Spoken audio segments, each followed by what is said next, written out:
నిజం చెప్పాలంటే మనకి మనం గనక అర్థమైనామంటే మనకు ఎదురుగా కనపడుతున్నటువంటి ప్రపంచం అర్థమవుతుంది. ఆ తర్వాత అసలు నిజంగా దైవత్వానికి సంబంధించిన విషయాలన్నీ అర్థమవుతాయి. అల్టిమేట్ ఏంటి, మనని మనం అర్థం చేసుకోవటం అనేది ముఖ్యం. ఏంటి మనని మనం అర్థం చేసుకోవడానికి మన దగ్గర ఏముంది? మన దగ్గర ఒక మనస్సు ఉంది, ఒక ప్రాణం ఉంది, ఒక శరీరం ఉంది. నిజం చెప్పాలంటే ఈ మనసు, ప్రాణము, శరీరాన్ని దాటినటువంటి ఒక వండర్ఫుల్ జ్ఞానం మనతోనే ఉంది. అంతే కదా, రాత్రిపూట మనం నిద్రపోతున్నాము, అప్పుడు మనకి మనసు ఏ ఆలోచన చేయడం లేదు.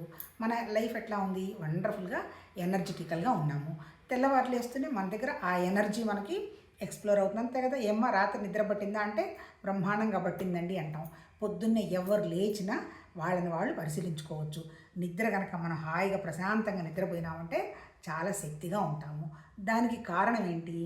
మన మనసు అనవసరపు విషయాల మీద ప్రయత్నం చేసి పరుగులు పెట్టటల్లా. అంటే ఇప్పుడు మన సమస్య ఏంటి? మన శరీరం మన సమస్య కాదు, అటు కదలకుండా మెదలకుండా ఉండనటువంటి భగవతత్వము సమస్య కాదు. 100% మన సమస్య ఏంటి అంటే మన మనస్సు. మన ఋషులు భగవద్గీతలో చెప్పిన, త్రిపుర రహస్యంలో చెప్పిన, ఉపనిషత్తుల్లో చెప్పిన, బ్రహ్మసూత్రాల్లో చెప్పిన, ఏ పుస్తకంలో చెప్పినా దేవుడి గురించి చెప్పిందిగా ఒకే ఒక మాట. దేవుడు అంటే ఎవరు? నిజం చెప్పాలంటే సర్వత్రా స్వతంత్రంగా వ్యాపించినటువంటి ఒక స్వచ్ఛమైన జ్ఞానం. నామరూపాలు లేవు, గుణాలు లేవు, కదలికలు లేవు, ఏమీ లేని ఒక వండర్ఫుల్ జ్ఞానం. మరి మన దగ్గర కూడా ఆ జ్ఞానం ఉందా లేదా? 100% ఉంది. మనం కూడా సర్వస్వతంత్రం. నిజం చెప్పాలంటే అంతే కదా, మన లోపల వస్తున్నటువంటి మన ఆలోచన ఉంది. అన్నీ అందరూ చెప్పినట్టు మనం వింటాము, కానీ మనం ఎవరు చెప్పినవి ఏమీ చెయ్యం. మనం ఏమి చేయదలుచుకున్నామో అవే చేస్తాం. ఎందుకు చేస్తాము?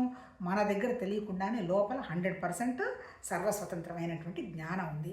ఇప్పుడు నిజంగా చెప్పాలంటే భగవద్గీత చెప్పిన, మన ఉపనిషత్తులో ఋషులు చెప్పిన ఏం చెప్పారు? వాళ్ళకి అర్థం చేసుకొని వాళ్ళ అనుభవానికి తెచ్చుకున్నది కూడా ఓహో జ్ఞానం ఉంది. ఈ జ్ఞానానికి అనుగుణంగా ఎదురుగా మనం పనిచేయాల్సినటువంటి కర్మ ఉంది. ఏం పని చేయాలా అని లోపలంతా ప్లానింగ్ పెట్టి ఎగ్జిక్యూషన్ అంటే ఇలా వస్తే లాభం వస్తుందా, నష్టం వస్తుందా, పాయింట్ 1 బీగి అన్నీ పెట్టేది ఎక్కడ?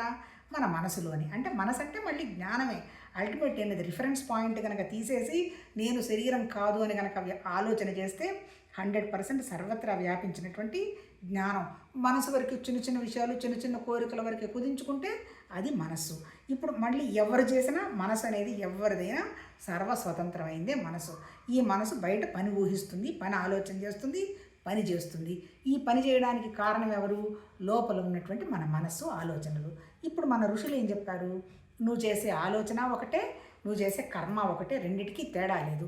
ఈ కర్మలో భగవతత్వంలో నువ్వు కర్మని కనుక చూడగలిగావంటే ఆ రెండు ఒకటేననేటువంటి విషయం నీకే అవగాహనకు వస్తుంది అని మనకు మన ఋషులు చెప్పారు.